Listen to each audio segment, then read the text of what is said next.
Una chica en Reddit comparte cómo el no por arruinó la vida de su pareja y también la suya propia. Mi ex luchó constantemente con difusión sexual durante los primeros 4 años mientras estábamos juntos. Cuando nos hicimos oficiales, confesó que había sido adicto al porno todo el tiempo y que ahora no podía disfrutar el porno normal y que había desarrollado fetiches. Lo que empezó siendo como algo normal, como disfraces, bondage, etc., se convirtió en una relación sexual realmente agresiva y degradante en la que no estaba dispuesta a involucrarme. Me regañaba constantemente por mi peso y por no parecerme a las chicas del porno. Cuando él quería probar algo que había visto en el porno, se volvía agresivo si no se desarrollaba en la vida real como él lo había imaginado. Me enviaba varios videos de porno al día mientras yo le decía que no me interesaban, sobre todo en el trabajo, y le pedía que parara, y constantemente intentaba obligarme a hacer cosas que no quería. Hasta que, una vez, cuando le dije claramente que no quería hacer algo, lo hizo de todos modos. 12 meses después de haber terminado, sigo llorando cada noche por haber sido abusada por alguien a quien amaba, por haber sido degradada y regañada por no lucir ni actuar como una estrella porno.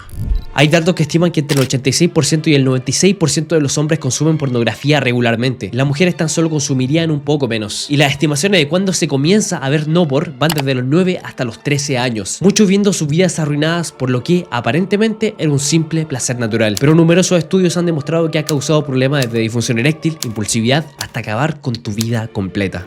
¿Qué tan dañino puede llegar a ser este tipo de contenido? Porque si bien hay un montón de estudios, de revisiones sistemáticas, de metaanálisis que hablan acerca del daño que puede causar el no por, además de montones de casos de gente que afirma que esto le arruinó la vida, el DSM-5 no lo considera una adicción. Y muchos otros estudios también no ven un peligro real en el no por, sino que esto está siendo un escándalo como los cómics, como la televisión en su tiempo o como los videojuegos en su rato, o internet. En este video vamos a repasar ambas posturas en el nombre de la ciencia y el pensamiento crítico. Para este video me leí un montón de papers, de artículos, de metaanálisis, revisiones, de todo. El video que más investigado para este canal. Y además entrevisté a mi profesor, que es un experto en adicciones y lleva décadas trabajando en un centro de adicciones que cofundó. Así que siendo varios países latinos y España de los más consumidores de no por en el mundo, este tema se tiene que hablar y analizar con rigurosidad. Bienvenidos al mejor video del porno que se ha hecho en todo YouTube.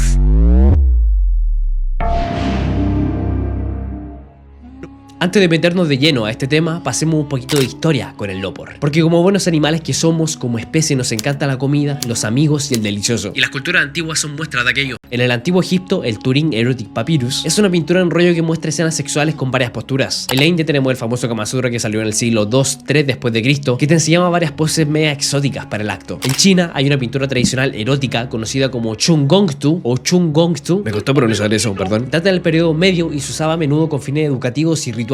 Y finalmente, con culturas no occidentales, pasemos a Japón, mi gente. El chunga o imágenes de primavera eran grabados eróticos ukiyo-e, muy populares entre todas las clases sociales, incluso prohibidos varias veces por el shogunato. Porque loco, eran bastante explícitas, de verdad. Esto sirve mucho más que la revista iPhone, te lo aseguro, te lo doy por firmado. Quería que primero repasáramos las culturas no occidentales, porque ahora nos vamos a meter de lleno en la cultura griega. Y también para dejar en claro que el no por o lo erótico nos ha acompañado durante siglos y siglos y siglos y hasta más de milenios. Que ojo, esto no quiere decir que sea algo bueno, sino que simplemente ha estado desde siempre. Y con la cultura griega esto se pone aún más en relieve. Obvio que también con las culturas prehispánicas también había mucho no, porque puede que nos sentamos más cercanos a eso, pero creo que como también estamos bastante más moldeados por la cultura judeo-cristiana, es pertinente pasar la cultura griega primero, aparte de donde más hay información. Así de simple.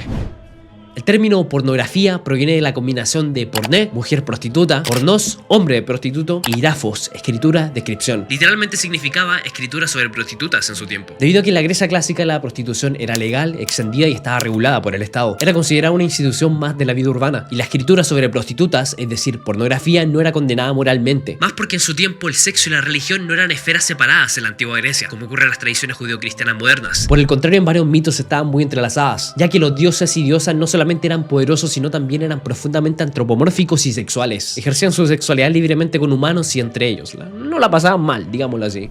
Después, cuando Roma conquistó Grecia en el siglo II a.C., todo empezó a cambiar. Si bien dejaron muchas cosas de su cultura, como todos saben, como que Zeus pasó a ser Júpiter porque querían conservar la mitología, con el arte sexual, si bien lo disfrutaban, también lo condenaban moralmente. Pasó una cosa muy distinta. Criticaban la supuesta decadencia griega. Asociaban la homosexualidad, la prostitución, el hedonismo con debilidad cultural. Y aparte del colapso de la moral con esos productos visuales. Me suena como un coaching moderno de cualquier otro youtuber, que, bueno, me suena bastante familiar. Y después del cristianismo, ay no papi, bueno, todo cambió ahí, todo cambió. Todo lo rico se fue desvaneciendo. Pero antes de eso necesitamos hacer una distinción que el artículo donde saqué la información de la cultura griega hace, que es la diferencia entre erotismo y pornografía. El autor define, y acabo de sacar más textual, el erotismo se asocia a la literatura o el arte con valor simbólico, estético o emocional. Y pornografía se asocia a contenido explícito, gráfico, crudo, carente de valor artístico y orientado a consumo rápido y genitalizado, básicamente masificado para que puro te corran la paz. Y esto es muy importante de comprender, porque creo que podemos distinguir entre el arte creados en estas épocas con algún video de Jordi NP con la hermana Ortega o de J Mac con Sarah J. Hermano, yo igual fui adolescente, perdón, ya me conocen. Pero esta distinción no es tan fácil cuando vamos a la historia moderna del no por.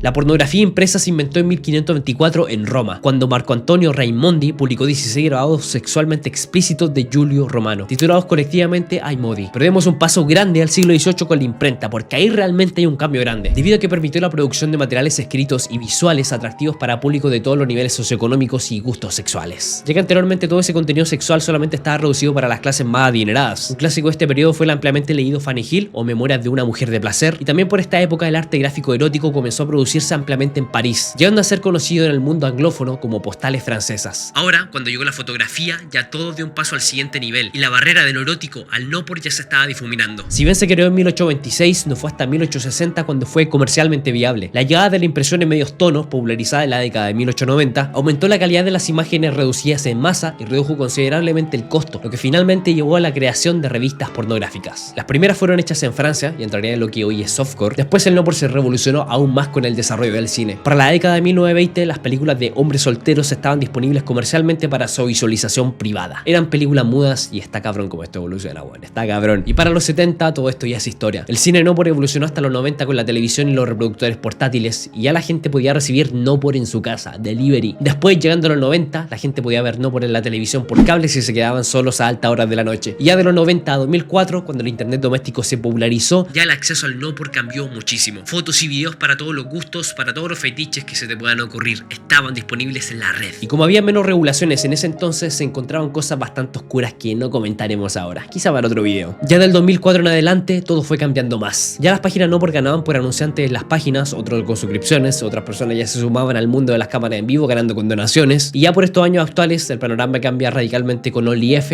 pero bueno, eso lo vamos a dejar para otro video porque tiene su complejidad aparte.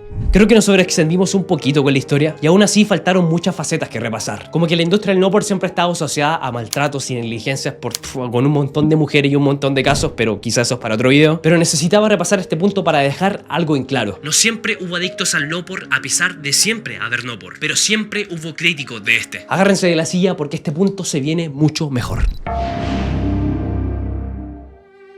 No debemos permitir que los poetas representen cosas malas como placenteras, ni que pinten lo indecente como ellos, decía Platón. ¿Por qué? Porque era un canuto así de corta. O también porque criticaba duramente las representaciones poéticas y teatrales que estimulaban las pasiones, lo que se podría entender como lo erótico. Ahora demos un salto en el tiempo a 1857 para esta frase de Lord Campbell para que vean que ese prejuicio también se tenía. El Lord Presidente del Tribunal Supremo en ese entonces discutían sobre la venta de no por y Campbell, refiriéndose a esto, dice: una venta de veneno más letal que el ácido prúsico, la estricnina o el arsénico. Dale color, guatón, dale color. En ese rato la persecución al porno era más política y moral más que científica. Pero ¿qué sucede con esto? Que con el tiempo y el asentamiento de la modernidad en esos años, la religión ya dejó de ser el marco de sustento moral y la ciencia empezó a acaparar ese ámbito. Y es acá cuando distintos autores comienzan a escribir sobre esto. De hecho, desde los años 80 ya existían casos clínicos que reportaban de gente que decían estar enganchadas o adictas a la pornografía. Y más aún, en 1986, la Comisión del Fiscal General de Estados Unidos publicó un informe alertando sobre los posibles daños del no por. Aunque estos aportes eran más normativos y valorativos que científicos, pero querían tener esa apariencia de ciencia, de yes science. Esto empezó a agarrar más vuelo con el acceso a internet. ¿Por qué? Porque acá la literatura sobre el no por se expandió un montón, por la ventaja que te daba internet para acceder a este contenido, por el modelo AAA Engine de Cooper, postulado en el 98, que explicaba el poder adictivo del no por tres factores. Primero, la accesibilidad siempre disponible. Segundo, la asequibilidad debido a que es generalmente gratuito. Y tercero, el anonimato. Ahora, en el 2008, aparece Jung postulando un modelo sobre adicción sexual online que propone 5 etapas. Primero, descubrimiento de contenido. Segundo, experimentación. Tercero, escalada del uso. Cuarto, adicción y fijación. Y quinto, desesperanza o deterioro emocional. Aunque era útil como marco clínico, este también fue un modelo teórico más que empírico, por lo mismo que distintas postulaciones no eran muy empíricas, aún no se consideraba que había suficiente evidencia científica para catalogarlo como una adicción, por lo que todavía no se ha incluido en el DSM hasta el día de hoy, pero sí se incluyó en el CIE-11. El diagnóstico, y permiso, voy a leer textual, el diagnóstico de Compulsive Sexual Behavior Disorder, CSBD, fue propuesto para la CIE-11, que incluye, entre otros, la adicción compulsiva a la o el uso compulsivo de la me equivoqué, perdón. Tengo que ser más preciso con los términos porque esto no se cataloga como una adicción. Eso no impidió de que en línea muchas personas expongan sus testimonios personales acerca de esto y cómo realmente el Nopor ha acabado con sus vidas o la ha arruinado casi por totalidad, por lo que es natural considerarlo una adicción o una enfermedad que casi que no pueden controlar. Estas personas han creado comunidades en línea para intentar apoyarse, para darse consejos y también expresarse y contar sus experiencias como Reboot Nation o NoFap, las clásicas, quienes también fueron muy marcadas posteriormente por el libro de Gary Wilson, Your Brain on Porn, sumado también a su famosa charla TED. Esta, además de presentar un montón de evidencia, postulaba un argumento fundamental. El Nopor puede ser tan dañino como sustancias como el alcohol y la merca, ya me entienden, causando adicciones y montones de problemas, como ansiedad, disfunción eréctil, problemas de pareja y una decena de síntomas negativos más. Para que entendamos mejor esto, la similitud que hay con otras drogas, se lo pregunté a mi profesor. Él lo puede explicar mejor.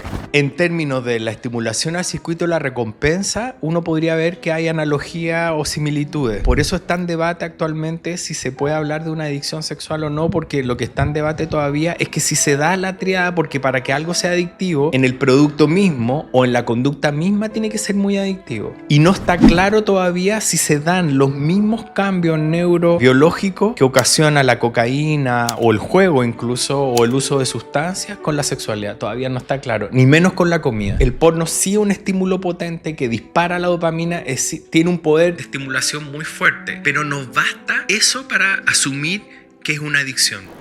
Y esto simplemente no queda en foros de gente rara o de gente canuta y conservadora, sino que hay mucha evidencia tanto científica como anecdótica de que el Nopor puede y ha arruinado muchas vidas. Y en la siguiente parte te voy a explicar científicamente por qué lo está haciendo. Pero antes de explicarte, Pou te quiere decir que te suscribas. Profe Jeremix quiere llegar a los 200.000 antes de fin de año, así que agradeceríamos un montón que te pudieras suscribir, ya que la mayoría no está suscrito. Así podremos hacer cada vez mejores videos y divulgar la psicología para seguir ayudando a más personas. Pero ahora sí, mi Pou, permiso, sin más preámbulos, pasemos al siguiente punto.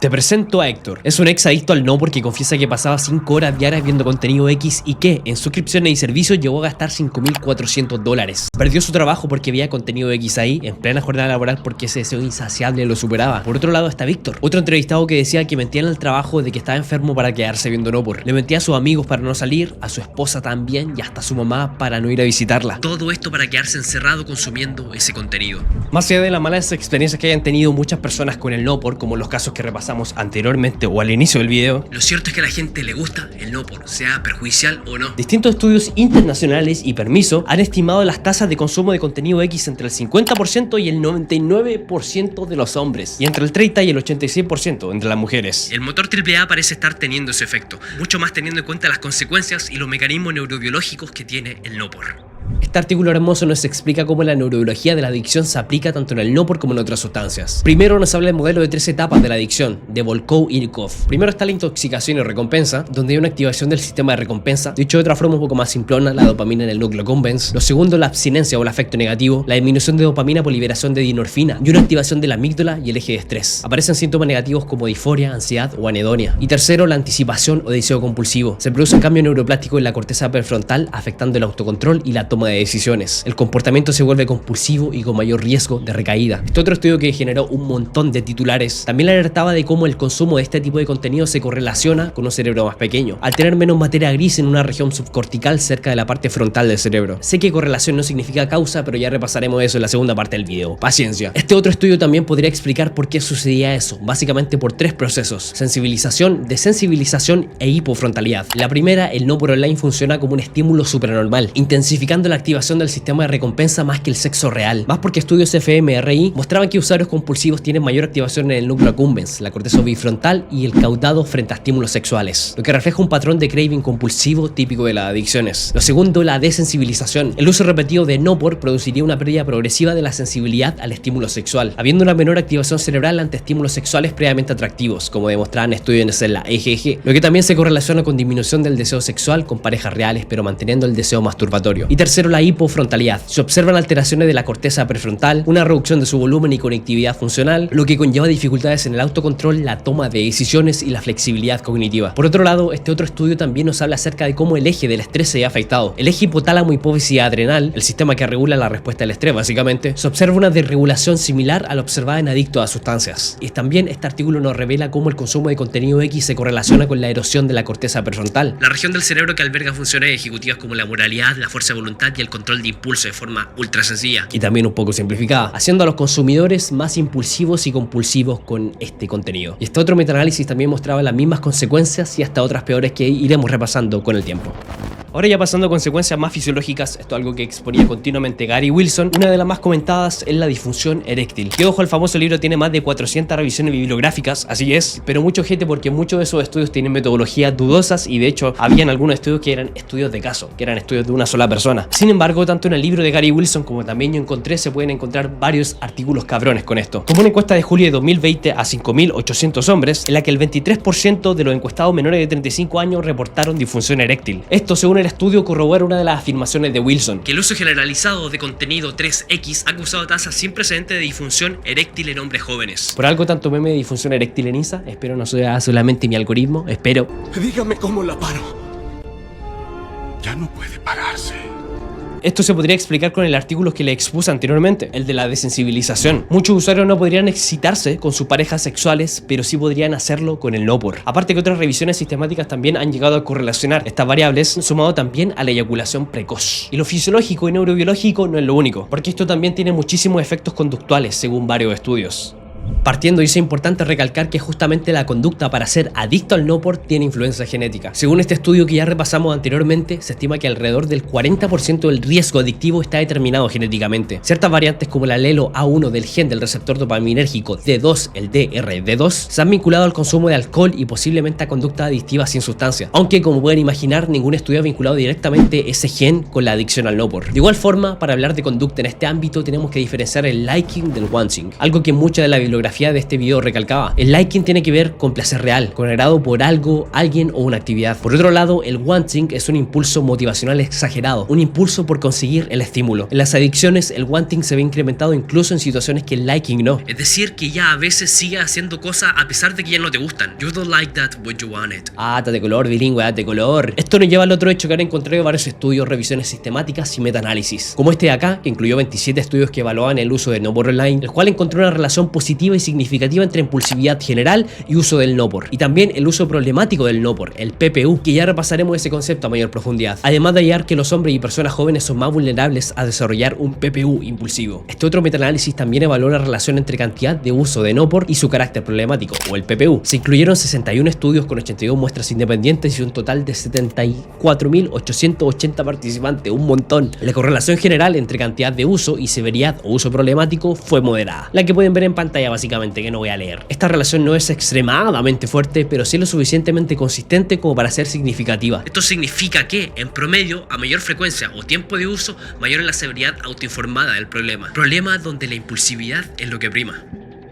La impulsividad misma puede derivar en otras cosas, aunque ya de por sí empeora la calidad de vida. Sin embargo, hay otros efectos que destacar que también tienen que ver con esta, como lo es la satisfacción relacional, su perspectiva de las mujeres y el fetichismo agresivo y excesivo. Pero vamos por parte, dijo el Jason, porque esto también hay mucha evidencia. Partiendo por esta revisión de 50 estudios que combinó datos de 50.000 participantes de 10 países, afirmó que entre los hombres el consumo de contenido X se asociaba con una menor satisfacción en la relación y menor satisfacción sexual en la relación. Este otro realizó un estudio longitudinal de individuos casados que abarcó 2.120 adultos casados y encontraron que, en general, la probabilidad de divorcio se duplicó tanto para hombres como para mujeres que comenzaron a usar no por después de casarse. Para las mujeres aumentando la probabilidad del 6 al 16%. Para seguir con problemas de relación, muchos autores postulan que el no por ayudaría a reproducir ideas sexistas. Permiso, acá se viene una gran parte progre del video, pero cualquier cosita estamos parafraseando, ¿ya? Por ejemplo, en un estudio experimental aleatorizado en hombres jóvenes en Dinamarca, la exposición a pornografía no violenta condujo a actitudes menos igualitarias y a mayores niveles de sexismo hostil. Qué progre me sentí diciendo eso, pero bueno, es parte del artículo y no revisé la metodología para ver cómo midieron esas características, pero bueno, quizá en otro video lo repasamos a mayor profundidad. Y en un estudio longitudinal con adolescentes estadounidenses, un mayor consumo de pornografía predijo actitudes más sexistas en las chicas 2 años después.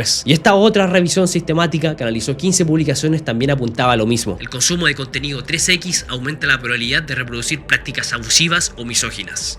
Y ojo que acá no simplemente hablamos de actitudes machistas o de cosificar a la mujer o de verla simplemente como un objeto sexual, que otros autores también la postulan, sino que también, gracias al no por, muchos hombres tienen una actitud más violenta con las mujeres, tanto en la vida real como también como fetiche. Es más, un análisis de los títulos más vendidos y más alquilados encontró que el 88% de las escenas mostraban agresión del hombre a la mujer. El estudio es de 2010, así que es probable que esté desactualizado, hasta por el hecho de alquilar. También los hombres que consumen no por con más frecuencia son más propensos a practicar o de ser prácticas dominantes y degradantes, como amordazar o estrangular. Las mujeres que consumen contenido 3X son más propensas a desear de recibir esas prácticas de sumisión. Ahora podemos discutir si eso está mal o no, porque si es consensuado no le veo nada de malo y asumo que ustedes tampoco, ¿no? Sí, hermano, si yo soy depravado. Un chilito en la zorra, tu brazo en el ojo. ¡Es un video! Pero loco, de que está ahí y más adelante lo vamos a cuestionar con mayor profundidad. A esto se le suma un concepto que ya tratamos, pero sin mencionarlo, que es la hipofrontalidad, que tiene directa correlación en cómo las relaciones se pueden degradar, ya que esto implica una disminución de la actividad y conectividad funcional de la corteza prefrontal. Básicamente hay menos control de impulsos, como les comenté anteriormente y de forma quizá un tanto simplificada. Lo que esto también puede tener relación con lo que han planteado otros estudios, que es que ver no por también se correlaciona con mayores conductas de riesgo. Diversos estudios como el que ven en pantalla han encontrado vínculos entre ver no por y las relaciones sexuales anales heterosexuales y las relaciones sexuales sin protección y otras prácticas de riesgo adicional. Y de hecho esta revisión sistemática de 17 estudios también halló algo similar pero con otras conductas de riesgo, donde se encontró correlación no solamente con la práctica de sexo sin preservativo, algo que se ve comúnmente en el no por, sino que también un número mayor de parejas sexuales y de sexo casual, que hoy sí podemos discutir si el sexo anal heterosexual puede ser disfrutable para los dos, ¿ok?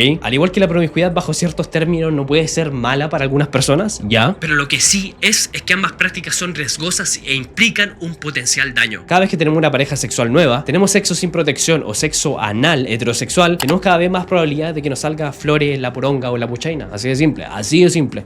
Otros autores también postulan que probablemente uno de los mayores daños, adicionalmente a todo lo anterior, es cómo moldea la perspectiva de los más jóvenes sobre el sexo. Lo que encontró este estudio es fascinante. Analizaron 50 de los videos más populares en Pornhub, la plataforma negra y naranja, y se encontró que en 45 de esos videos solo el 18% de las mujeres tenía un orgasmo a comparación del 78% de los hombres. Aparte de que esos pocos orgasmos eran inducidos un 45% por la puchaina, otro 35% por el nudo de globo y en otros por otros medios, ya me entienden. Malas señales y mala educación. Si la mujer no acaba, mano, estamos haciendo mal la pega. Ojo ahí, estamos haciendo mal la pega, estamos haciendo mal el laburo. Este otro estudio analizó el consumo de no por en adolescentes estadounidenses entre 14 y 18 años, el cual llegó a la conclusión de que los adolescentes que habían visto no por eran más propensos también a tener las creencias que les comenté anteriormente. Y esto no lo vi en estudios, pero también está relacionado con la disfunción eréctil. Luego de ver un montón de mujeres modelos con los atributos que más te pueden excitar a ti, con los que más te gusten, lo más probable es que la excitación después sea mucho menor con una pareja sexual que no tenga esos atributos en mucha menor medida. Más si es que empezaste a consumir no por de menor. Parece ser que el no por, sobre todo si es consumido por los más jóvenes, está hecho para arruinar una generación completa que creció con internet. Lo único que quería era llegar a casa a ver más imágenes porno, confiesa un entrevistado identificado como Héctor. El sujeto trabajaba en un banco y consumía no por de forma recurrente. Cuando nadie me estaba viendo, veía películas para adultos en el trabajo y bajaba videos. Era arriesgado pero quería ver más. Consumía en promedio 5 horas diarias de porno y me dormía en el celular en las manos viendo escenas de este tipo. Las consecuencias de la adicción al porno de Héctor alcanzaron los $5.400 en gastos por servicios XXX de paga. Después de varios años de excesos, Héctor tuvo que aceptar que su afición no era normal. Intentó de todo, se autoimpuso multas cuando volvía a ver porno en exceso, dejó de ver contenidos para adultos en su trabajo y sobre todo reconoció que tenía un problema. Me pasaba toda la semana prácticamente solo y veía pornografía para entretenerme cada vez durante más tiempo y viendo cosas más fuertes, dice Víctor. Tampoco mejoró una vez que volvió a casa, pues aprovechaba la larga guardia de su mujer, que se dedicaba al ámbito sanitario, para consumir estos contenidos en secreto. De hecho, Víctor confiesa haber engañado a su esposa para ver porno, hasta que ella terminó por descubrirle y perdió la esperanza en él. Me decía, ¿quién eres tú? ¿Con quién estoy casada? Empecé a mentir y a tener una doble vida. Es una adicción que te parte en dos. Una versión que tú eres y otra que también eres pero que nadie conoce. No me apetecía tener relaciones con mi mujer porque las comparaba con las del porno. No quería salir con mis amigos ni conocer gente. Prefería quedarme en casa viendo porno antes que ver a mi madre, cuenta. Estas situaciones son más comunes de lo que a uno le gustaría creer. Acá había una muestra clara de que había un problema con el no por, pero en otras ocasiones no es tan fácil de medir o no es tan fácil de distinguir ese límite. Por lo mismo decidí preguntarle a mi profe cuándo uno realmente puede observar que está teniendo un problema con el no por o un comportamiento más compulsivo en su consumo. ¿Cuándo empieza a ser un problema? Cuando, por ejemplo, la pornografía y la conducta asociada a la pornografía, que la pornografía está asociada a la masturbación, digamos. Y como uno se da cuenta, básicamente con la frecuencia, la intensidad conducta, y cuando la conducta masturbatoria asociada a la pornografía empieza a reemplazar la conducta sexual esperable normal de una persona, que en el fondo lo que se espera en cualquier hombre o mujer adulta es que la conducta sexual esté orientada e intencionada a estar con un otro. Entonces ahí uno podría empezar a detenerse en que puede haber algo compulsivo en el uso de la pornografía. Y lo otro es cuando la pornografía y la masturbación se empieza a asociar en una conducta compulsiva, no al servicio del placer o del deseo sexual, sino más bien empieza a instrumentalizarse como una forma de regular otras cosas, no tiene nada que ver con el deseo sexual. Entonces hay una distorsión ahí entre la pornografía y la masturbación, donde la masturbación y la pornografía se utiliza como una conducta compulsiva para tranquilizar la ansiedad o la angustia o el aburrimiento o los sentimientos de vacío, o se usa como una estrategia de evasión.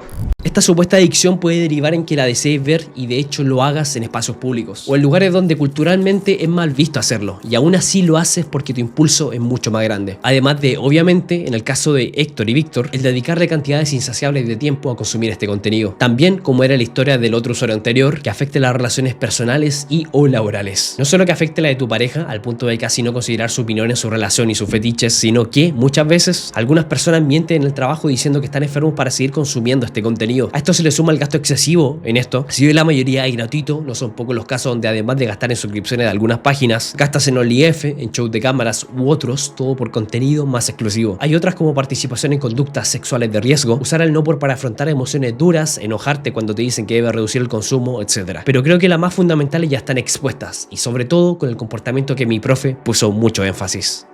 O sea, ahí la línea yo te diría es, insisto, la motivación para el uso de pornografía y masturbación, que siempre tiene que ser comandada desde el deseo sexual inicialmente. Ojo que la pornografía siempre invoca el deseo sexual, lo provoca. Pero más bien debería ser al revés, decir, el deseo sexual el que debería provocarme o hacerme buscar o intencionar una conducta autoerótica, la masturbación. Y si yo la quiero complementar con pornografía o fantasía, está perfecto, fijas, pero no que el deseo sexual sea invocado siempre por la pornografía, porque ahí se empieza a distorsionar y ahí la persona empieza a perder la noción o la claridad de que si su conducta sexual está al servicio del deseo, de las ganas o desde otras variables afectivas. A esto se le suma la pregunta si esto es realmente una adicción o no. Es una pregunta más bien científica, pero sería bueno que empecemos a distinguir ciertos términos en esto. Este artículo define 3 términos que parecen que son lo mismo, pero no lo son, que se usan como sinónimos pero refieren a conductas y comportamientos que no son lo mismo. Primero está la compulsión, que es el comportamiento repetido para reducir la ansiedad. La impulsividad, una acción súbita, poco reflexiva y sin anticipar consecuencias. Y adicción, una conducta repetitiva y placentera inicialmente, pero que se vuelve dominante con tolerancia, abstinencia y pérdida de control. Una vez dicho eso, cabe aclarar que el DSM-5 por ahora, tengo entendido que están poniendo en discusión el tema sobre si añadir la adicción al no por algún problema relacionado con el no por, pero por ahora no ha incluido el no por en ninguna de estas 3. Sin embargo, el CIE-11 de la OMS sí incluye algo relacionado con esto, el trastorno de comportamiento sexual compulsivo. Se lo leo. Un patrón persistente de incapacidad para controlar impulsos sexuales intensos y repetitivos que generan malestar significativo o deterioro funcional durante al menos 6 meses. Es un trastorno de control de impulsos, no una adicción para el CIE-11. En base a esto, cabe recalcar algo. Si bien el 8.6% de adultos reportan dificultades para controlar sus impulsos sexuales, según una encuesta de Estados Unidos, y alrededor del 11% de los hombres y 3% de las mujeres se perciben a sí mismos como adictos a la pornografía, esto dista bastante para una evidencia para que una adicción sea validada.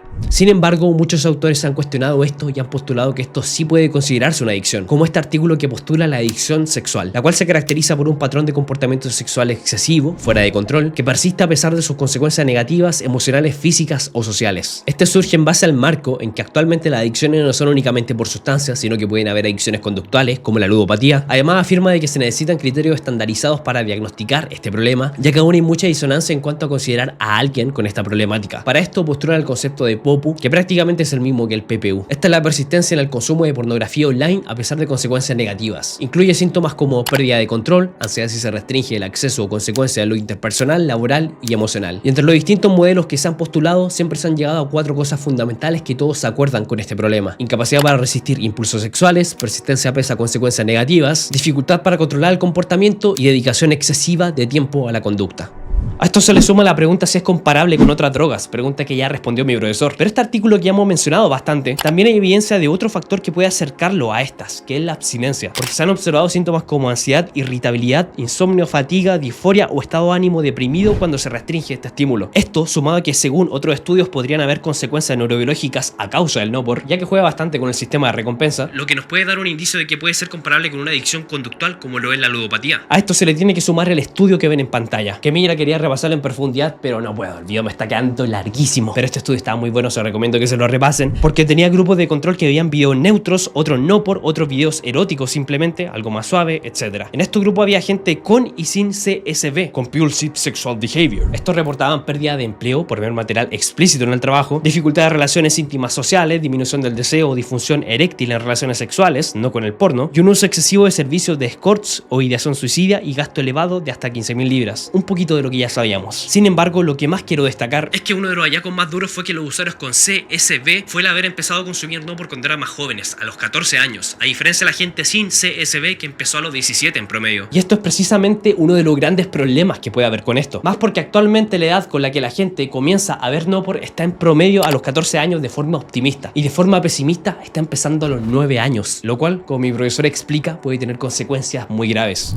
Pero la evidencia que hay es que la exposición mientras más temprana a estímulos sexuales o contenidos sexuales es traumático para nuestra mente, porque es una mente que está en formación, es una mente que no tiene el criterio formado para entender de qué estamos hablando, para diferenciar la fantasía de la realidad, para colocarle algo valórico a esa conducta. Entonces la exposición temprana en general uno ve, y es uno de los factores de riesgo para ver a hombres y mujeres adultos con conductas compulsivas sexuales en la adultez. Uno de los factores de riesgo que explicaría en el ámbito donde yo trabajo una adicción sexual es el haber tenido experiencias traumáticas ligadas a la sexualidad de manera precoz, y eso implica desde haber sufrido abuso sexual o algún trauma ligado a la sexualidad, pero también puede ser muy traumático estar expuesto desde muy niño a la pornografía, porque un niño no entiende de qué se trata eso. Entiende el placer, el estímulo, impacta, pero es más bien la sexualidad vista de una forma más violenta, cosificante, entonces es una distorsión. Un adulto puede hacer esa discriminación, un niño no.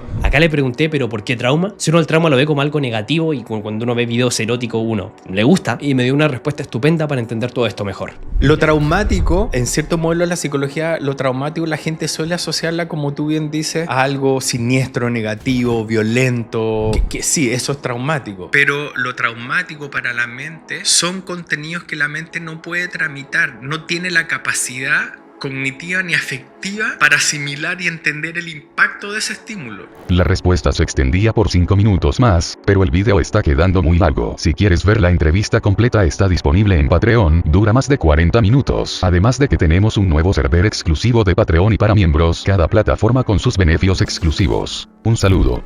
Sin embargo, mi gente, como lo más atentos pueden distinguir, llegó mi parte favorita, y si estamos exagerando, hago esta pregunta casi gritando porque me encanta causar disonancias cognitivas, me encanta, me calienta. Porque siempre es adecuado mostrar las dos partes en nombre de la ciencia y el pensamiento crítico para tener las dos posturas. Pero hago esta pregunta para recalcar algo que la mayoría debe saber o tener en cuenta. La mayoría de personas que ven no les pasa nada de lo que vimos anteriormente. Ojo que con esto no quiero decir que nadie va a obtener ningún daño con esto, para nada, porque la mayoría de personas que consumen alcohol tampoco van a ser alcohólicos, pero aún así los alcohólicos existen y todas sus consecuencias son reales. Pero el punto es que muchas veces cuando el no por parece que te arruina la vida, lo que suele suceder es que en realidad tu vida se empieza a destruir por otros motivos. Y uno suele utilizar el no por como vía de escape, para dormir un poquito ese vacío, para sentirte un poquito bien por lo menos un segundo. O dicho de otra forma, el consumir no por no es la causa, es la consecuencia. A esto se le suman los estudios de Joshua Groups, que son hermosos y han comprobado consistentemente que lo que realmente hace daño no es el no por en sí, sino las creencias sobre el no por, las creencias negativas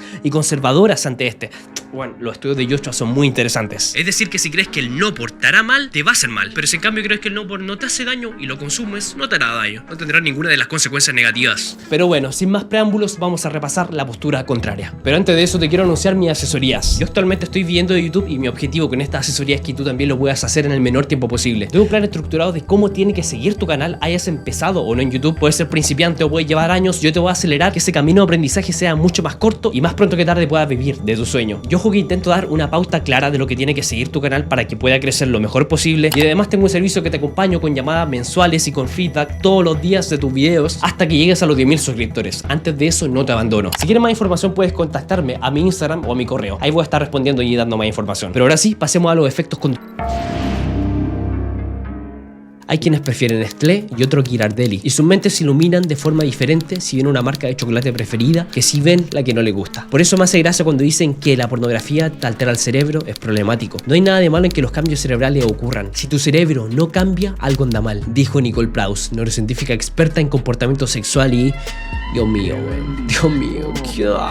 Ven que ver no por hacer mal, weón. Soy un pajero. Ya, fuera de bromas, que la selección natural bendiga la belleza y la inteligencia femenina, la combi favorita, pero sigamos con el video. ¡No! Pero lo que dice Nicole hace referencia a algo muy grave, que es que los medios están ocupando un lenguaje aparentemente científico para promover creencias religiosas o creencias morales conservadoras y tradicionalistas, dicho de otra forma. A ver. Esta es una afirmación muy dura, pero hay un artículo que lo explica. Bueno, quieren saberlo. Muy bueno, el cual repasa básicamente cómo en el siglo XXI, con la masificación de internet, empezó a haber un alarmismo gigante con el tema del no por, más grande que lo que habíamos visto en siglos anteriores con Platón o con Lord Campbell. Por lo mismo este artículo analiza un montón de artículos más y, loco, repasemos la profundidad, por favor. Todas las personas que promueven estos supuestos daños del no por lo hacen casi siempre desde un lenguaje biomédico. Lo ponen como algo biológicamente adictivo, estableciendo paralelos con drogas como la cocaína o el alcohol. Por lo mismo, el propósito principal del estudio es analizar cómo se construye discursivamente la idea de la adicción a la pornografía en 3 espacios públicos claves: la ciencia, es decir, estudios científicos revisados por pares; los medios de comunicación, como artículos de prensa; y la política, resoluciones estatales en Estados Unidos. Gente, de verdad que este artículo es hermoso, weón. Es muy, muy bello. Bajo la mirada de este artículo, postura que el concepto de adicción a la pornografía funciona como una herramienta retórica que utiliza el lenguaje médico-científico, especialmente neurobiológico, para presentarse como objetiva y neutral, cuando en realidad no lo es, porque en realidad refuerza valores culturales específicos como la heterosexualidad normativa y estereotipo de género. Por ejemplo, el hombre como víctima de sus impulsos sexuales incontrolables. De esta manera, el discurso biomédico es instrumentalizado para reproducir normas morales, incluso cuando los datos científicos reales son ambiguos o no concluyentes. A ver, tranquilo, sé que esto suena ultra, hiper progre, y esto no quiere decir que el no por no haga ningún tipo de daño ni que todos nos vayamos a pajear. No, calma, tengan paciencia que vamos de a poco. Los autores también hablan de cosas como la sociedad del conocimiento, donde ahora el conocimiento también intenta regular el comportamiento y meten un poquito a Foucault, y como también el conocimiento pretende regular la sexualidad. El concepto es identidad sexualis, pero vamos al grano para no aburrirlos, porque a mí yo también me estoy aburriendo. Como detesto a los pop modernos, weón. Lo que sí tenemos que entender es que bajo el marco teórico de los autores, la ciencia no es neutral, ya que produce y refuerza ideas sobre lo que es una sexualidad buena, heterosexual, monógama, adulta, procreativa, frente a una mala, pornografía, kink, homosexualidad, etc. Déjame poner mis dudas con eso, pero bueno, sigamos con todo esto. Y que en su tiempo, hace no más de un par de décadas, llegaba a patologizar ciertas disidencias sexuales. Ojo que con esto no quiero decir que la ciencia vale callampa y obviar el método científico, como le encanta hacer a las ciencias sociales muchas veces. Obvio que no, viva la ciencia, pero tampoco hay que dejar de lado todo este componente regulador que pretende tener todo esto. En base a esto se analizaron, permiso, voy a ser preciso, 103 artículos científicos, 489 artículos de periódicos y 18 resoluciones legislativas. Llegaron a varios resultados como que antes del 2010 y después se produjo un crecimiento exponencial en contenido sobre adicción al no por. La mayoría de los artículos científicos fueron cuidadosos con el término adicción y con aseveraciones muy fuertes, pero todas las resoluciones legislativas utilizaban un lenguaje como cambios cerebrales, biológicamente adictivo y adivinen, sin citar ninguna fuente, como la mayoría de videos de desarrollo personal que veo por ahí a veces. Y la prensa, 36% utilizan argumentos neurocientíficos, a pesar de que en su mayoría citan a gente no científica. Justamente las personas más mencionadas son Craig Cross, por ejemplo, un activista cristiano, mencionado 52 veces, Michael Leahy, activista cristiano, 50 veces, Clay Olsen, director de una ONG antiporno, Fight the New Drug. Yo creo que quizá en internet con la cultura del desarrollo personal es probable que Gary Wilson sea el más mencionado, que no era académico pero por lo menos era profe de biología. Algo sabía el tipo, sabe más que yo en cuanto a eso, pero el resto mano, nada de nadita, nada de nada. Porque la lista de los mencionados en el estudio, ninguno era neurocientífico, a lo máximo eran terapeutas algunos, pero lo que sí compartían es que la mayoría eran activistas en contra de esto. También este artículo habla de que en general siempre siempre se dirige a un público masculino con el tema del no por, además de que se apela mucho a la juventud, muy en concordancia con los valores que intentan regular un poco la sexualidad juvenil pero no debíamos estar allá, volvamos a lo anterior. El punto es que se ha utilizado un lenguaje muy científico con gente que está muy alejada de la ciencia en realidad. Y para qué decirte lo que te comenté anteriormente, que la mayoría de videos en contra del no por, las fuentes son mis cojones 33, weón. Te lo juro por Dieguito Maradona, mi deseo, Miami me lo confirmó, todos los memes que queráis de las fuentes. Toda mi fuente en la descripción, recuerden siempre. Aunque me abstengo totalmente de ponerla en APA, weón. Primero muerto. Capitanazo. Sí, mueble. Enséñame a citar en APA. Se terminó la clase. Este otro artículo también hace hincapié en algo muy interesante, que es que el auge del acceso tecnológico a pornografía reviva ansiedades culturales antiguas sobre los jóvenes y los medios, ya presente en los años 50 con los cómics y la televisión. Y los videojuegos, que ojo, estos sí podrían ser problemáticos, que es lo que me dijo mi profesor, que es que están llegando muchos niños con problemas de conducta con los videojuegos, pero eso es para otro video, comenten si lo quieren. Pero el punto principal es que los pánicos morales siempre han existido. Mucho más debido a que ahora no utilizamos la religión para regular nuestra moralidad y mucho menos para regular la moralidad de otros, por lo que muchas conductas que eran consideradas inmorales por el tema de religión o por valores tradicionales ahora son conceptualizadas como patologías. Por ejemplo, la homosexualidad en su tiempo, que hasta hace no mucho era algo diagnosticable en el DSM-5, como también lo fue hace poco la transexualidad y como lo está haciendo o lo quiere hacer también la sexualidad, la masturbación o el consumir pornografía. Pero bueno, profe, ya, está bien, podemos entender que todo esto influye, pero ahora vamos a las ideas más que a las fuentes. ¿Qué onda con todos los artículos que repasamos en la primera parte del video? Acá es cuando aparece el Goat Groups. Y acá, por favor, mi gente, aplauda en su casa. Y se está cagando, párese y aplauda. Y yo voy a poner efecto sonido porque si no, el audio se me distorsiona la línea de tiempo y no quiero hacer eso. Porque los estudios del Goat Groups, profesor de la Universidad de Nuevo México, revelan algo muy importante, que es que los daños del no por solo aparecen cuando tienen la creencia de que el no por es inmoral o dañino para ti. Vamos a repasar esto con mayor profundidad.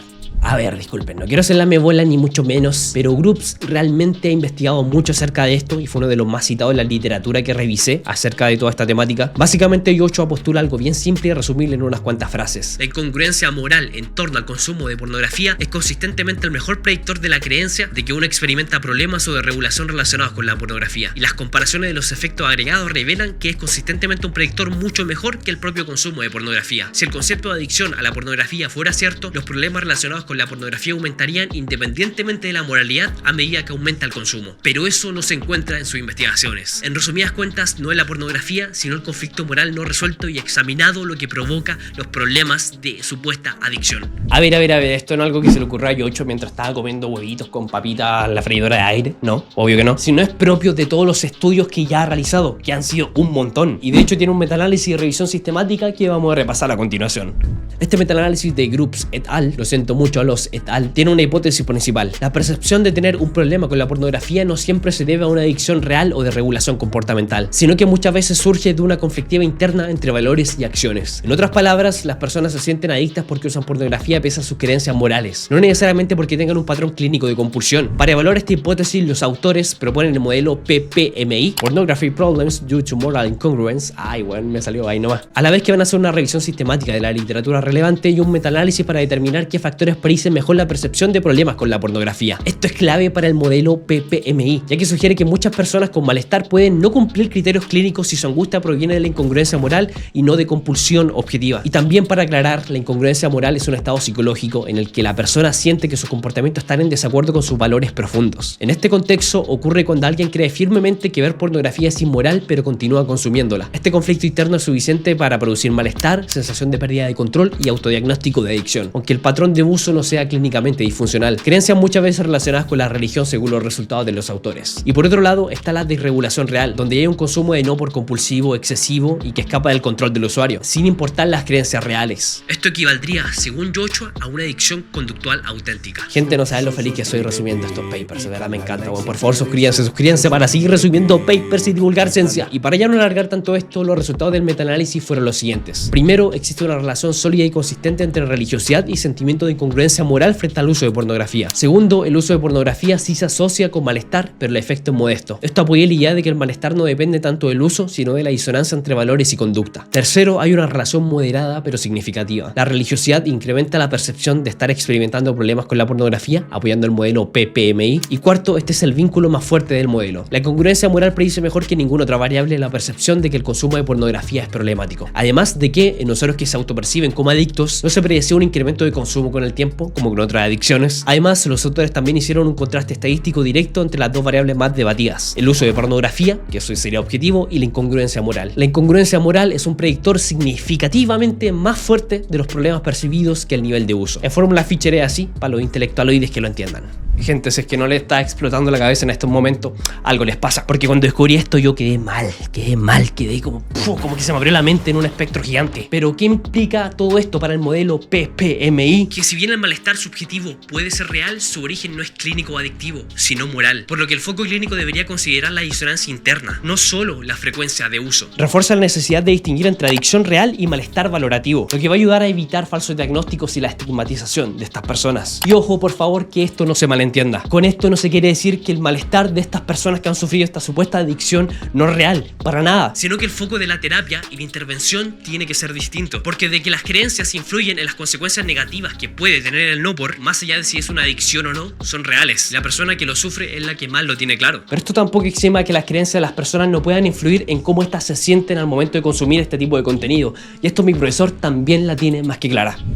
O sea, el problema de lo que tú dices es como la profecía autocumplida. Busca y encontrarás. O sea, cualquier cosa que uno pueda, cualquier información que uno puede tomar y asumirla, por ejemplo, que esto me hace mal o esto es patológico, efectivamente me puede empezar a hacer mal, pero no porque en sí misma la conducta haga mal, sino porque yo creo que eso ocurre. O sea, si yo creo que masturbarme me va a condenar al infierno, por supuesto que me va a hacer mal masturbarme. Digas, pero es a partir de mis creencias. Por lo tanto, una población pensando en la sexualidad bien educada sexualmente es una población menos o más libre de estas distorsiones o estas profecías autocumplidas o de demonizar conductas sexuales normales, esperables.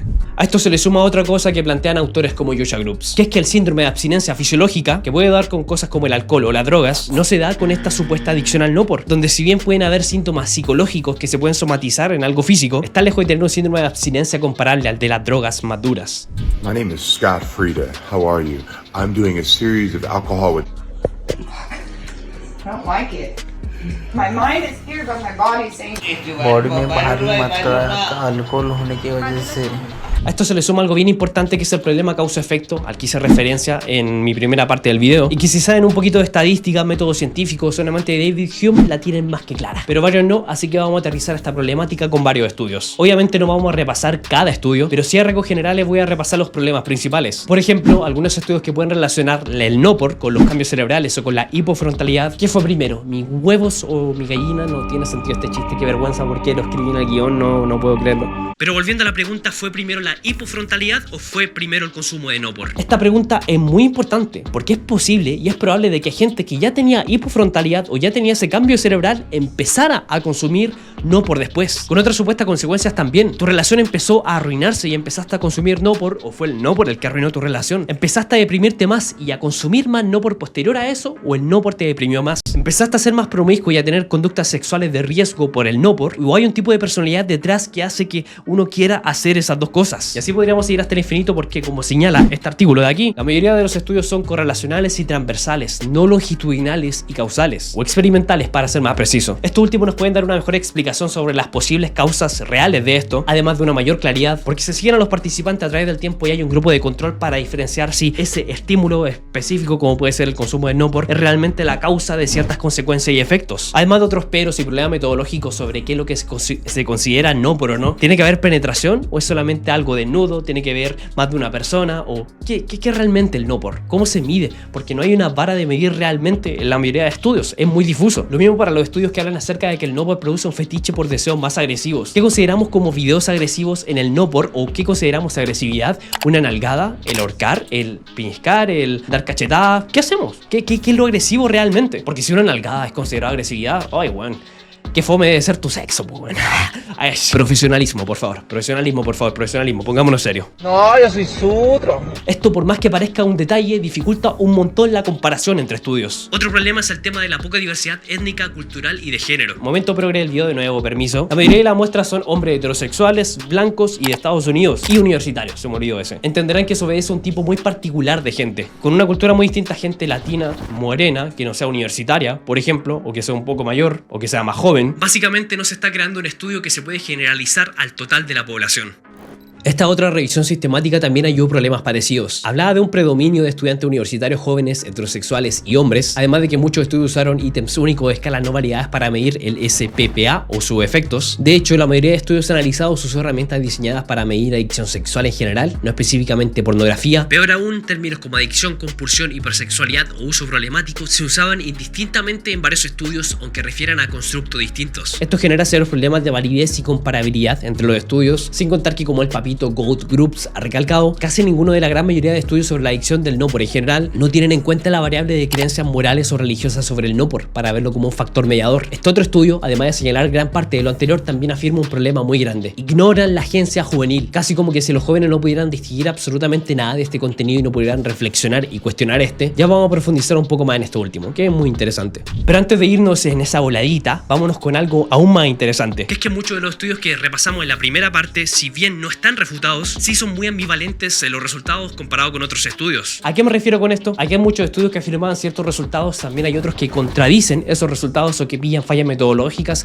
las mejoran y no se replica bien. Por ejemplo, esta revisión sistemática que ven en pantalla sostiene que los vínculos entre el no-por y la violencia sexual son inconsistentes y carecen de vínculos causales. Por favor, guárdense ese concepto para la vida, vínculos causales. Además, otros autores como Gunther de Wijn hablan acerca de cómo otros problemas con la disfunción eréctil los datos no son tan simples, ya que en base a datos que el mismo recopiló de 5.800 hombres, quienes más probablemente reportaron disfunción eréctil en su encuesta se autodenominan adictos, pero a menudo veían menos pornografía que otros. En resumen, los encuestados que ven 60 minutos a la semana y se consideran adictos eran más propensos a reportar disfunción sexual que quienes ven 160 minutos semanales sin preocupaciones. Nuevamente la idea de Joshua Groups apareciendo sutilmente. Además, De Wijn señala que no todos tienen la misma concepción de disfunción eréctil. Es que no te funciona absolutamente nada, que no te funcione siempre o que te funciona a la mitad. No todos tienen claro eso. Otros estudios también han llegado a conclusiones parecidas. Y otros artículos también señalan que los datos de antes también estaban un poco distorsionados. Sumado a que en décadas anteriores para la gente joven era mucho más prejuicioso o mucho peor visto la disfunción eréctil, por lo que muchas personas al momento de ser encuestadas mentían acerca de eso simplemente. Y esa gente cuando es mayor ya le da lo mismo el decir que tienen disfunción eréctil porque es algo mucho más común y más normalizado. Y ahora decir que uno de joven tiene disfunción eréctil o tiene problemas de erección algunas veces son memes y se puede hablar mucho más libremente. Hay mucho menos prejuicio con aquello. Además de que hay otros estudios también que hablan acerca de cómo también el ver pornografía cuando se hacía junto con la pareja disfrutaban de una mayor satisfacción de la relación y una vida sexual más gratificante. Sin contar también que tras la legalización de pornografía en Dinamarca en 1969, por ejemplo, los investigadores informaron de una disminución correspondiente de las agresiones sexuales.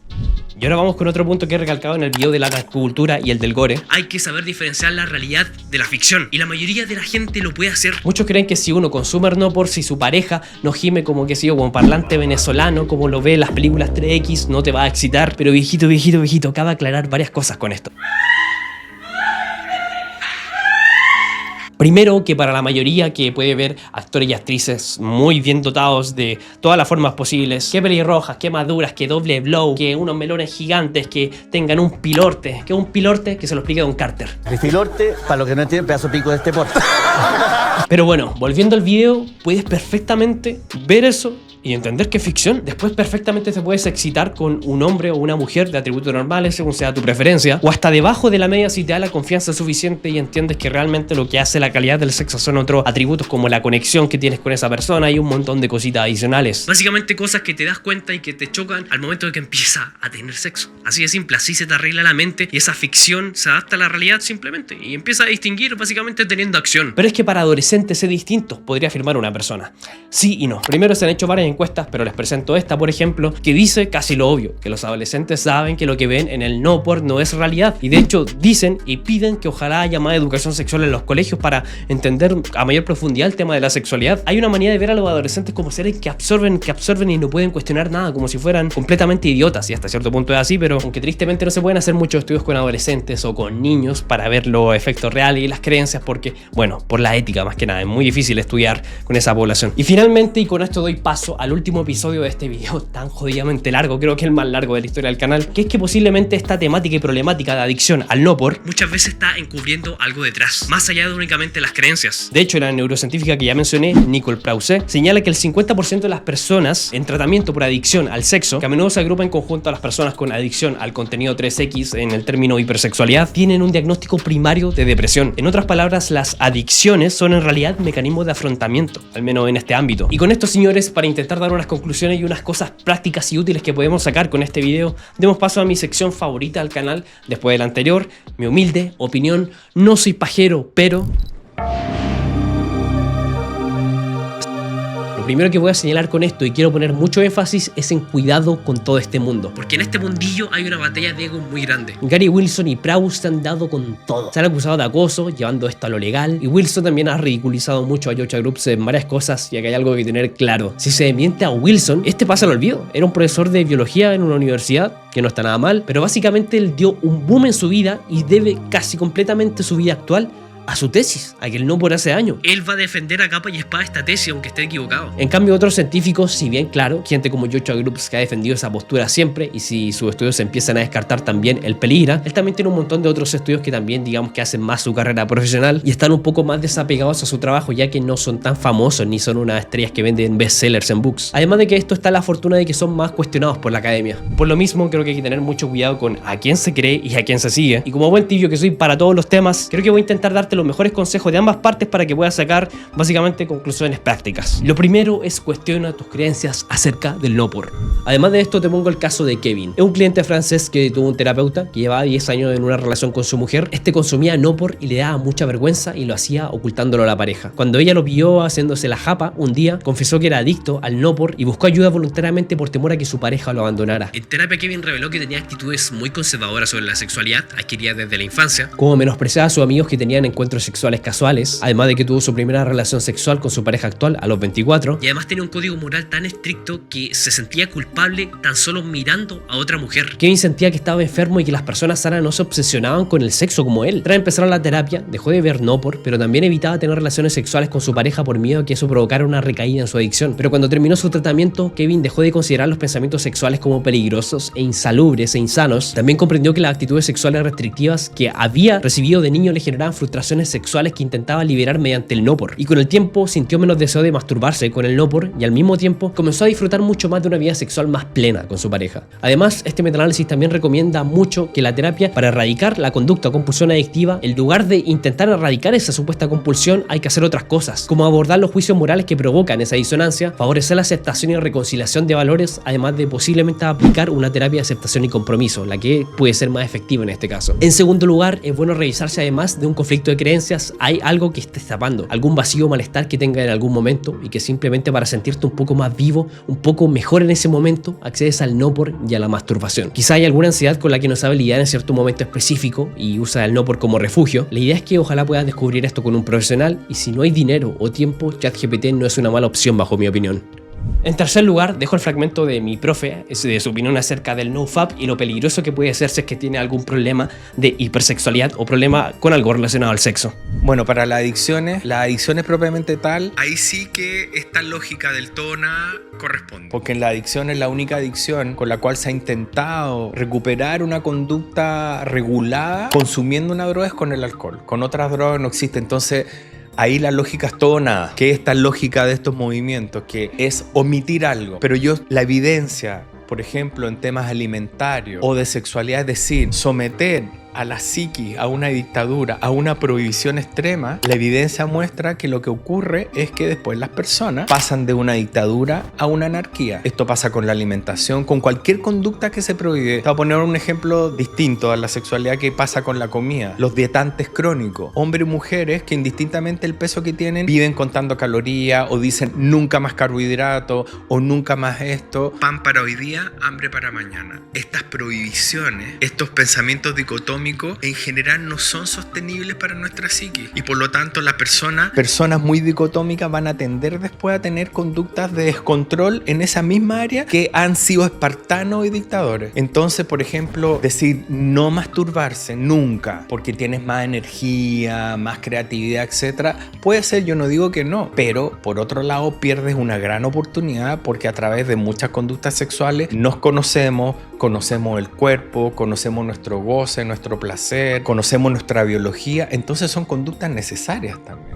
Y también quiero poner énfasis en que en muchos de estos videos de NoFap hay un montón de gente sufriendo y sintiéndose culpable porque recayeron, para que vean que realmente esa práctica de cero muchas veces no funciona. En cuarto lugar, como señala este artículo, está también en atacar la adicción como una adicción en sí, con el desarrollo de estrategias de autocontrol como rutinas estructuradas, control de tiempo frente a las pantallas o registro de recaídas y gatillantes que te hacen consumir ese contenido, para así modificar ese entorno en pos de que esos gatillantes no te estén afectando tanto o intentar eliminarlos. Además del incentivo de actividad física y social, algo que parece obvio pero que mucha gente no está considerando mucho en cómo puede afectar realmente a que baje su supuesta adicción. Quinto, mejor prevenir que lamentar. Por más que no haya un acuerdo grande de si realmente el porno hace daño, ¿para qué lamentarnos? ¿Para qué intentar experimentar si realmente nos hace bien o nos hace mal? Lo importante es indagar y encontrar un punto de equilibrio en que realmente esto te haga disfrutar un poquito más la vida, pero sin quitarte mucho tiempo, dinero o atención, y que no sea una actividad de ocio que te consuma tanto. Ya en la primera parte pueden identificar cuándo esto puede ser problemático, pero para la mayoría no es problemático. El punto está en identificar si esto realmente les puede afectar a ustedes o no, para que así, si realmente, por más que cuestionen sus creencias y hagan lo anterior,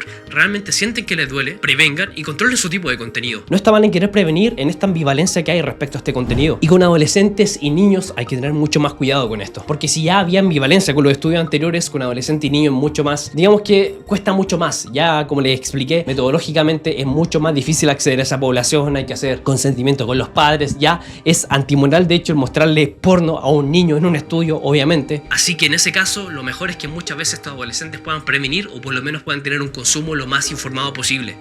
En internet solo hay porno. En internet solo hay porno. Me cachondo.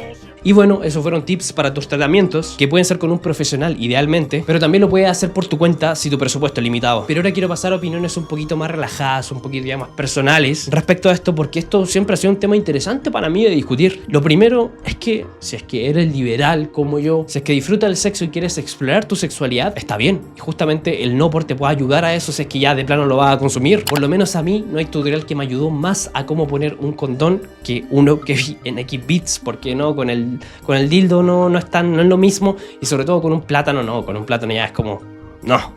Además de que, oye, por más que suene como chiste el ver un tutorial de cómo hacerle sexo oral a una mujer, el darle placer a tu pareja sexual va a jugar mucho con tu autoestima. Si lo hacen mal, si es que esa mujer se va, o si es que después empieza a comentar que eres malo para el catre, eso va a afectar tu autoestima. Eso convive con tu ser biopsicosocial. El querer tener una sexualidad más amplia y tener un mejor desempeño sexual y una mayor creatividad sexual juega también con quién eres como persona y cómo te vas a sentir. Además de que te deja explorar fetiches nuevos si es que realmente quiere indagar en eso, y con fetiche no me refiero realmente a ser furro, si no me refiero al de la agresividad, porque puede que hay mujeres que le guste, hay hombres que le guste, pueden consentirse en eso, entre hombre hombre, entre mujer mujer, hombre y mujer, como cada uno desee. Porque esto, y como realmente no me gustan los estudios, la dominancia, si es consensuada, está bien. Y de hecho mejor. El problema con esto es que el fetiche se vuelve patológico cuando no puedes estar excitado si es que ese fetiche no está presente. Digamos que si la dominancia te empieza a gustar y después no puedes excitarte si es que no hay dominancia, ahí es cuando esto ya empieza a ser patológico. Y lo otro, mi gente, y esto creo que es necesario recalcar, juliemos más, por favor. No conmigo necesariamente, porque la mayoría de mi público es hombre y no me gustan los hombres, lo siento. Por fortuna, por desgracia, soy esclavo de los cromosomas XX, pero tenemos que activar nuestra vida sexual. El problema con el no por y la mastur es que muchas veces te hace frenar a que busques parejas sexuales. Y con esto no me refiero a que vayas poniendo lo que te la pongan en cualquier lugar, no. Con esto me refiero a que el ir a buscar parejas sexuales puede desarrollar habilidades sociales, puede desarrollar nuevos círculos sociales, puede hacer que tu vida social general se active. Y aparte tampoco hablo de simplemente sexo casual, de ir una noche y después si te veo ni me acuerdo, sino hablo de una intimidad completa con una persona. Puede ser un amigo con beneficio, un sexo con una persona de confianza, pero que no se proyecta a largo plazo, que un vínculo completamente válido si uno lo quiere experimentar. Mientras los acuerdos estén claros como el agua, todo bien. ¿Quiere que seamos amigos con derecho? Siento, vecina, pero no puedo. Es que soy zurdo. ¡Sí, son zurdos de mierda! Acá hay libertad de... O ya de plano, tener pareja. Ponerte en marcha a buscar pareja, porque el porno justamente te limita y te quita esa necesidad momentánea de querer intimar. No simplemente el deseo carnal, sino el de querer intimar. Porque el entregarte en carne no es tan simple como simplemente ponerla y listo, sino que implica una intimidad mucho mayor y una conexión bien profunda. Y lo otro que es causa de todo esto es que estamos socializando menos, viendo menos gente, con menos amigos, con más soledad que nunca. Y la vida y el entretenimiento están siendo cada vez de forma más digital, y el no por no se exime de esto. El no por AI está creciendo mucho. Hay un montón de páginas como, la voy a leer, Candy AI, Luz Lab AI y un montón de páginas más que con fines informativos fui a explorar. Y loco, wow. Yo quedé loco cuando lo vi, dije, wow. Es como realmente el nivel de realismo está grande y el nivel de personalización mucho más grande. Y cuando esto ya se lleve a muñecas y se conecten con muñecas, o cuando puedas pedir una muñeca así como la pediste en esa página, no. Acá realmente la humanidad va a cambiar para mucho y las relaciones van a cambiar para mucho. De hecho, eso ya lo repasé en un video, el de las novias AI, que oye, realmente este caso es peor de lo que parece y se conecta directamente con este video de alguna forma. Así que los invito a visualizar ese video. Encuentro que les puede gustar bastante y van a ver que este tema está bastante profundo y bastante escalofriante, más de lo que parece.